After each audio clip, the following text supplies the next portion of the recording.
Bonjour à toi et bienvenue. Dans ces podcasts, tu trouveras des explications sur le fonctionnement de ton corps, de ton cerveau et bien souvent sur l'interaction entre les deux, ainsi que des applications concrètes pour t'aider à reprendre le pouvoir sur ta vie et à faire de ton existence une aventure épanouissante. Et pourquoi pas, de répandre dans ce monde qui en a bien besoin ton énergie, ta nature, ce que tu es, car tu es remarquable, une héroïne du quotidien. Et si tu es là, c'est qu'il est temps pour toi de te révéler. Aujourd'hui, je vais te parler des mécanismes de l'anxiété d'anticipation et te donner des pistes pour en sortir. Pour comprendre ces mécanismes, il est nécessaire de bien les définir. La peur d'anticipation est une peur que l'on ressent lorsque l'on anticipe une décision ou une situation difficile. En d'autres termes, c'est la croyance que les choses vont mal se passer ou que tu n'es pas capable de mener à bien ce que tu as à faire. Cette peur est profonde et intense et elle peut tout à fait provoquer des symptômes physiques et même générer des crises d'angoisse. Et tout naturellement, tu vas avoir tendance à ressasser toutes ces choses horribles qui pourraient bien advenir pour trouver des solutions puisqu'au fond de ton cœur, tu es persuadé que la situation ne va pas se dérouler comme tu le souhaites. Lorsque tu souffres d'anxiété d'anticipation, les histoires que tu te racontes peuvent prendre une place si importante dans ta vie qu'elles peuvent t'amener à des stratégies d'évitement, telles que la procrastination ou le renfermement sur soi. Et c'est bien normal, puisque tu es absolument persuadé que ce que tu souhaites faire est impossible, ou bien va enchaîner un déferlement de difficultés infranchissables. Et il est évident que tu ne vas pas trouver la motivation nécessaire pour mener à bien ton projet ou ta relation. Tu as peur, tu n'es pas complètement dingue. L'ennui avec cette croyance sur l'avenir, c'est que même si tu l'as oublié, ce n'est qu'une peur. Une peur par projection.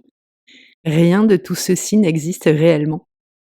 Mais cette peur est si présente que tu peux lui donner une valeur plus importante qu'une simple peur. Et il n'est pas rare que tu prennes cette peur pour un avertissement, une forme d'intuition, comme un sixième sens qui te permettrait de prédire le danger. Ce qui a évidemment pour effet de renforcer ta peur et de la transformer tranquillement mais sûrement en une angoisse bien solide. Et sans t'en apercevoir, tu peux passer des jours, des mois et même des années à passer à côté de ce que tu souhaites vivre parce que ta peur t'épuise, te prend du temps et t'empêche de poser les bases de cette existence que tu aimerais tant expérimenter. Et puis soyons honnêtes, c'est très inconfortable. L'anxiété d'anticipation se distingue des peurs classiques, car elle peut avoir plusieurs formes ou plutôt plusieurs couches. Une peur classique est en lien avec une situation dont tu sais qu'elle va générer chez toi de l'inconfort.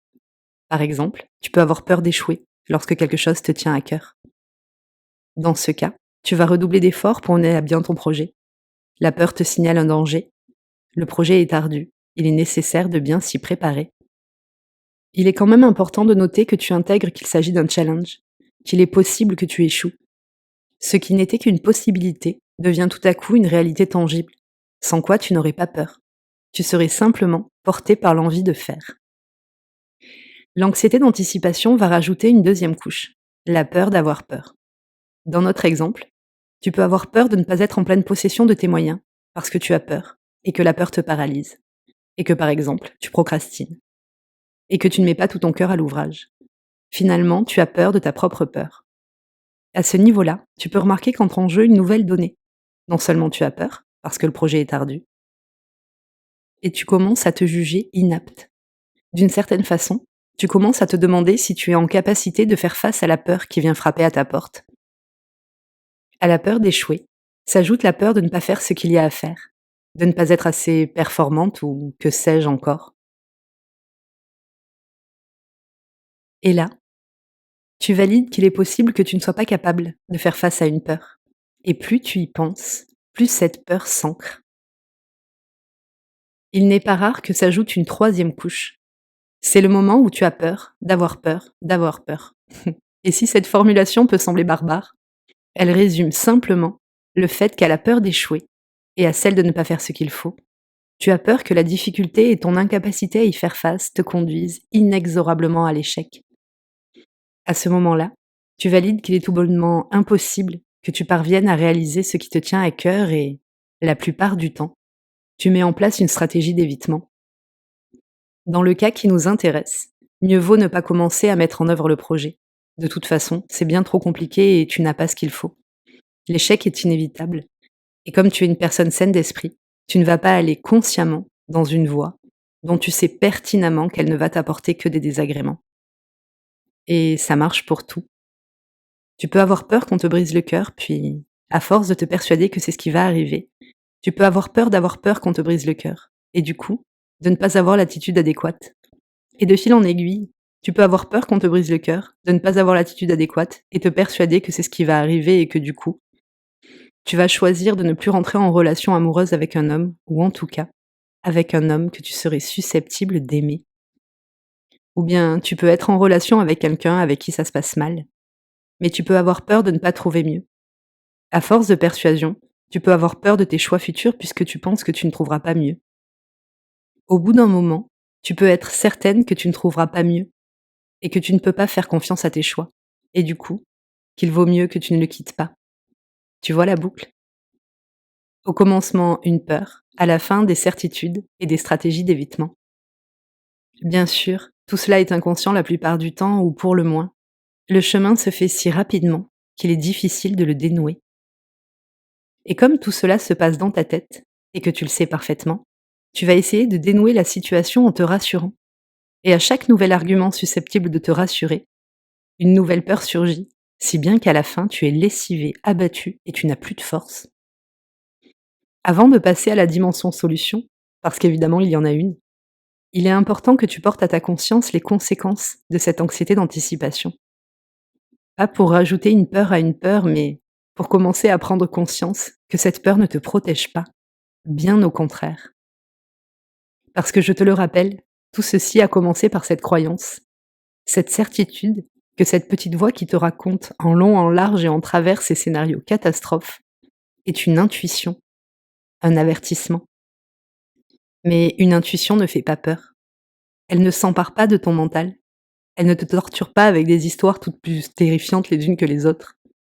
Une intuition est là pour te guider, elle est claire. Tu le sens ou tu ne le sens pas. Il y a 3 domaines dans lesquels l'anxiété d'anticipation fait des ravages. Et le premier, c'est ton bien-être mental. Comme tu as pu en faire l'expérience, nourrir des peurs, les ressasser, n'ont pas un effet très bénéfique sur ton humeur, ton énergie et ta capacité à faire. La plupart du temps, elles s'emparent de ta joie et te laissent avec une sensation de tristesse diffuse. Ensuite, la peur, comme toutes les émotions, crée une réaction physiologique. Ton corps va être inondé d'hormones, produites en cas de peur. Il aura du mal à trouver le repos, et de ce fait, sera en difficulté pour se réparer, se ressourcer, se protéger, et faire le job qui est le sien, à savoir te maintenir en santé. Le dernier domaine est plus en lien avec ton action dans ce monde, les actes que tu vas poser. Il est évident que si tu penses ne pas être en capacité d'obtenir ce que tu souhaites, tu ne vas pas choisir ce qui te fait vraiment du bien, ce qui te nourrit et ce pourquoi tu es faite. Et ça marche pour les projets et pour les relations. Et de fil en aiguille, tu vas procrastiner, te replier sur toi, passer à côté de ce qui a du sens et il est possible, peut-être même fort probable, que tu en arrives à ne plus trouver de sens à ta vie, puisque tu évites tout ce qui pourrait en avoir pour toi. Pour résumer, la peur de l'avenir te flingue le moral, elle abîme ton corps et elle t'empêche de faire des choix qui te rendraient heureuse. En d'autres termes, non seulement l'anxiété d'anticipation ne te protège pas, mais elle te pourrit littéralement la vie. Mais pas de panique, quoi que tu en penses, c'est très simple d'en sortir. Dès lors que tu as pris conscience que ce n'était pas le merveilleux chérubin sur ton épaule droite que tu étais en train d'écouter, mais bien le vilain petit diable qui susurre à ton oreille. La première chose à faire est de revenir dans l'instant présent, ici et maintenant. Et pour y parvenir, tu peux passer par ton corps. C'est un merveilleux outil pour cela. Tu peux utiliser la respiration, en prenant soin d'inspirer profondément, de retenir un peu ton souffle et d'expirer lentement, et de recommencer aussi souvent et aussi longtemps que nécessaire. Aussi simple que ça puisse paraître, le simple fait de respirer calmement envoie un message à ton corps, lui signifiant qu'il est en sécurité. Et cela diminue considérablement les manifestations physiques de la peur. Tu peux aussi porter ton attention sur tes ressentis physiques. Nous avons 5 sens merveilleux et ils sont très utiles pour se connecter au réel, à l'ici et maintenant. Tu peux par exemple toucher différentes matières et être attentive à ce que tu ressens, ou regarder avec minutie la pièce qui t'entoure, la luminosité, les différentes couleurs, les différents objets. Lorsque l'on est persécuté par des pensées inquiétantes, on en oublie souvent qu'à cet instant, on est tout à fait en sécurité, que rien d'affreux ne se passe. Et le cerveau est une machine très obéissante. Il va réagir à ce sur quoi tu choisis de poser ton attention. Et si tu poses ton attention sur autre chose que ta peur, il va très rapidement se mettre au diapason. La méditation, le yoga, la sophrologie sont des outils merveilleux pour t'aider à faire cela. Si c'est possible pour toi, tu peux aussi te détendre par tous les moyens qui te sont accessibles. Un bon bain, faire du sport, écouter une relaxation. Tu peux écouter la relaxation sur le sujet, disponible sur ma page YouTube. Tu peux également utiliser ton cerveau pour sortir de la peur. Et le meilleur moyen d'y parvenir, c'est d'utiliser la gratitude. Si tu commences à te concentrer sur ce que tu as, sur ce qui te fait du bien, sur ce pourquoi tu es reconnaissante, tu vas automatiquement te sentir en sécurité. Parce que c'est précisément le sentiment opposé à la peur. Être reconnaissante signifie que tu t'estimes chanceuse d'avoir ce que tu as, que tu mesures que la vie est susceptible de t'apporter des choses, des situations, des relations qui te font du bien, qui te nourrissent et qui embellissent ta vie, là où la peur fait l'inverse. Et pour t'aider, tu peux écouter la relaxation de gratitude. Les bons côtés de toutes ces méthodes, au-delà du fait qu'elles sont susceptibles de te sortir à un instant T de tes peurs et de tes ruminations, c'est qu'elles donnent une nouvelle direction à ton cerveau. À force de pratique, il s'y habitue. De la même façon qu'il s'était habitué à nourrir tes peurs, il va s'habituer à nourrir la confiance, le calme, le bien-être, et ta vie en sera tout à fait transformée.